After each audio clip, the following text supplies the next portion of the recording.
Okay, I want to turn to our last little thing segment for today, and I call this segment "Vaccine Tyranny." And I just want to hit a little bit about when I call it vaccine tyranny, what I mean by that. It's again, I am not a medical person. I am not a doctor. I don't have medical training. I believe very much in the individual personal responsibility to take care of yourself and in freedom to make choices for yourself. And this is another aspect I should have mentioned it with Dr. Armstrong, but the criticism of people, a criticism of prescribing hydroxychloroquine, it also makes patients potentially afraid to ask their doctor or afraid to go along with their doctor's suggestion to have hydroxychloroquine prescribed to them because they read these scary stories in the media that make it sound like this is a deadly drug and it's just terrible things, it's untested, and it is a true evil on the part of the media to continue harping on this in light of the facts presented by doctors who use it. But the other factor, and I mentioned it briefly with Dr. Armstrong, but the other factor about this hydroxychloroquine criticism that's coming from Dr. Fauci and others is that there are people invested in the vaccine regimen, which include Dr. Fauci, very much driven to say, you know what, you're better off, patient, and you're better off, America, sitting back and waiting and staying locked in your homes, staying out of life, hunkering down your homes, practicing social distancing, going nowhere, doing nothing, until the vaccine industry comes along with a vaccine, which requires research, it requires testing to validate it, and by most experts' opinions, that is 12 to 18 months away. But there are people like Dr. Fauci and others so driven to destroy President Trump that their idea of it's better off to criticize doctors who prescribe hydroxychloroquine or any of its combination ways they prescribe it, that they would rather criticize that because it gets them the goal of attacking President Trump and diminishing him, and it gets them down their path, their agenda toward mandated vaccines. So I want to mention a couple other things about the vaccine world. So we've mentioned the show numerous times that Dr. Fauci has locked arms years ago with Bill Gates and his determination to bring this entire UN agenda of vaccinating the world, and that's the way to lift the world out of poverty and hunger and illiteracy and everything else is vaccines. So, and Dr. Fauci, he's allowed to pursue whatever he believes in, including being part of the Gates vaccinate the world agenda. But he's not entitled to bring that preference and that investment in that commitment in his career, that investment in his personal life into the vaccine mandates, and have that shape his view of what he advises President Trump to do, and shape which is, I feel very certain, the reason he is down on hydroxychloroquine, because if everybody gets better using this medication, why would they go for the vaccine that he is so invested in? But last thing I want to mention about the evils of the way we're handling this process is that there was already, just so you know, a medical journal proposing rationing care. Literally a medical journal advocating the idea that coronavirus treatment should be denied to elderly people and to disabled patients. And I know this was the same conversation we had with respect when the whole country was talking about Obamacare, whether or not Obamacare was right. And when you had all the pillorying and mockery of Sarah Palin, because she was saying, they have death panels. But she was right that a thinking behind Obamacare was medicine and the availability of medications and medical treatment is a finite, there's a finite amount of it available. And so because you have the governing mindset, the ruling mindset that says there's only a limited amount available, so we, the ruling people, we get to say we think it should be available to this person, this group, but not this other group over here, whether it's because of their seniority, underlying health conditions, their disability, whatever it is. That was a theme that the leftists who loved Obamacare got behind, and the same kind of thinking is happening now. If coronavirus were to continue to be a long-term problem, you have people in the medical world saying, you know what, it probably just makes sense to have to get around the idea of the limited amount of medication available and the potentially unlimited number of cases available. That we've really got to get to is getting around to the idea of having the medication for coronavirus not be available to certain people. And then this, again, ties back to what I've been talking about, the difference between the kind of ruling elite mindset the left has. We decide who gets care. We decide who doesn't. We decide what is good for the people, and they just salute, versus the more American idea, the very founding idea of America, the American idea of a country and we the people being in charge, we the people getting to advocate for our positions and getting to advocate the policies we want. Very different worldview. But I want to mention a couple last things in closing about vaccines that are so extremely dangerous as we're in this time dealing with coronavirus. One is that, and I may do another show in more detail about it, but I want to just mention it. But there is an invisible quantum dot, something, it's like a tattoo that can be used to identify vaccination and vaccinated kids.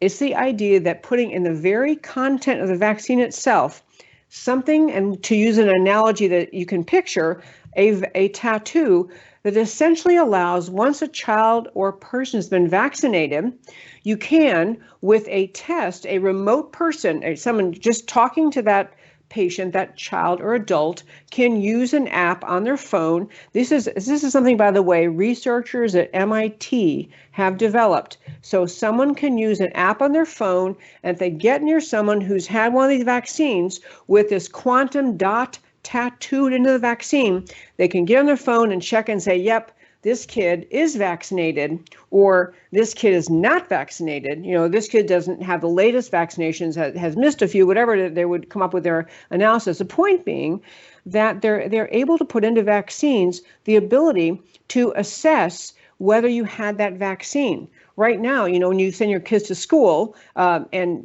most parents have to submit a vaccination card to prove they've had the required shots, or something that shows that they are somehow exempted from that requirement.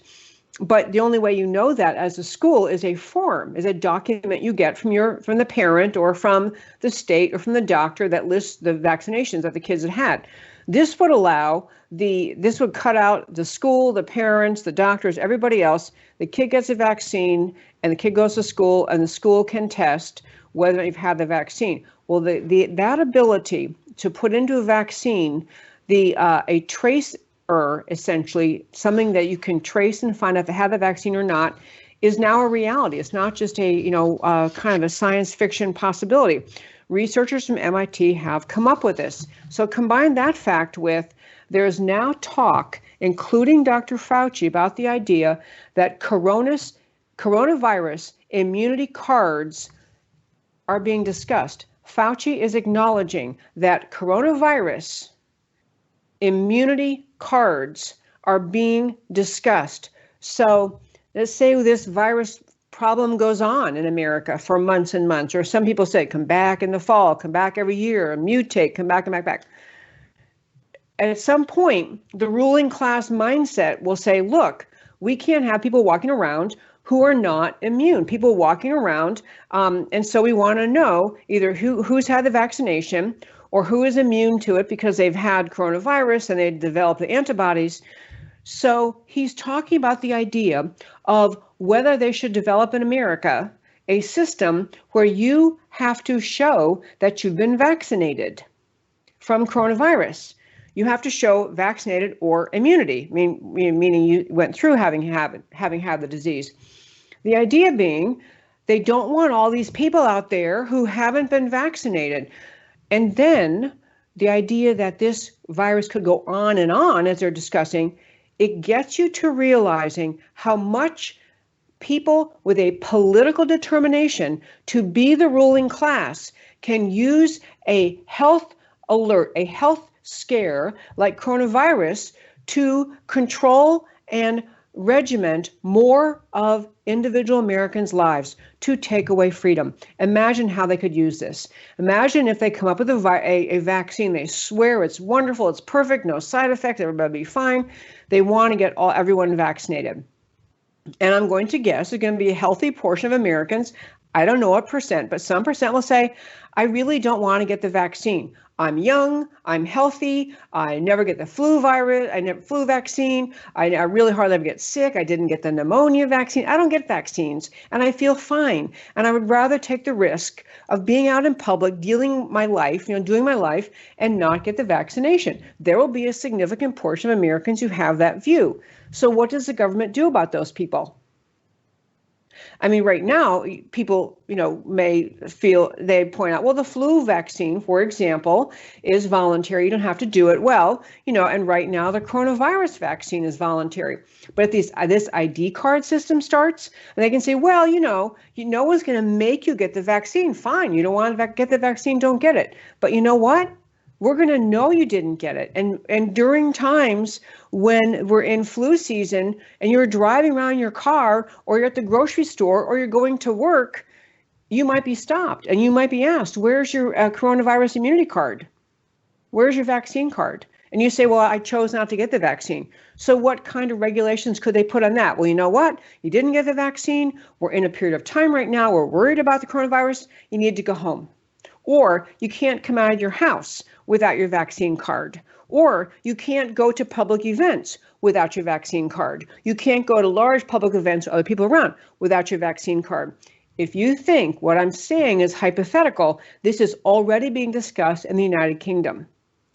And on the American left, the people in this country who just simply think their job in government, the role of government, is to control people, is to protect the people from other people. And so they're going to say, look, we don't like the coronavirus, we don't want it out there. And so this, subset of Americans, or whatever percent it is, who don't want to get the virus, okay, fine, don't get it, but they can't leave their home during flu season, and they can't go to Trump rallies, and they can't go to NFL games, and they can't go to concerts. You can't get in certain things.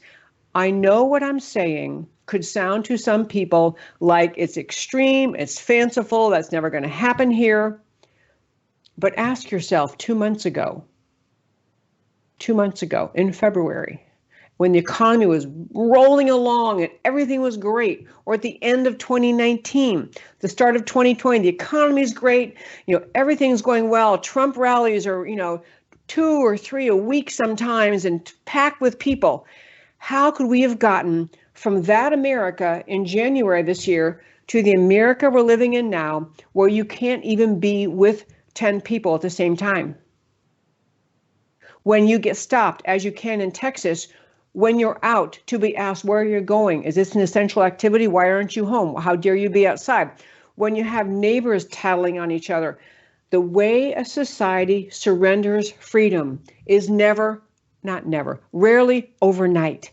It's a little bit by a little bit by a little bit. So Americans, back to my point in this closing segment as we wrap up the show today, the concept of having an America where we're going to agree that there should be coronavirus vaccine cards, and that people who get the vaccine will have a card to prove it, or maybe even one of those little those quantum dot tattoos that's invisible, they can put in a vaccine, so you wouldn't even have to have a card. So the government could be, just chew the little tester up to you and say, you know what?